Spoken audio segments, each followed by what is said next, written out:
One of the biggest areas of focus for the Prime Minister Manmohan Singh is the revival of the mutual fund industry, and so work is on in full steam in order to achieve that objective.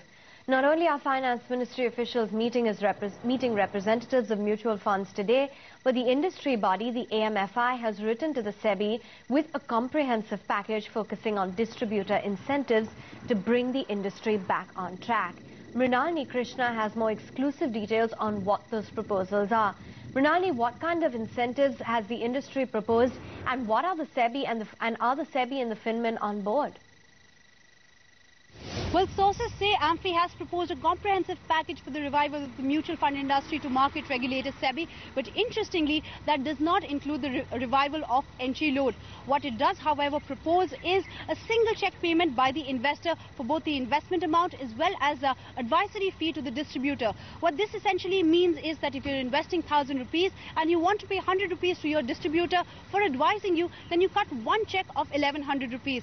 Remember, after the entry load ban, SEBI had said that distributors should be compensated by a separate check made out by the investor. So essentially, the industry is looking to reverse that. From the industry's point of view, what they are looking to do is do away with front-loading of commissions to distributors. They will now look to incentivize distributors, not for sales, but the assets that the distributors bring to the asset management company, essentially aiming to bring down churning of portfolios. From AMFI's side, AMFI is looking to bring down its distribution commissions to 1,000 rupees a year so that it incentivizes distributors as well. Remember, Finance Ministry and SEBI have also talked about the need for incentivization of distributors.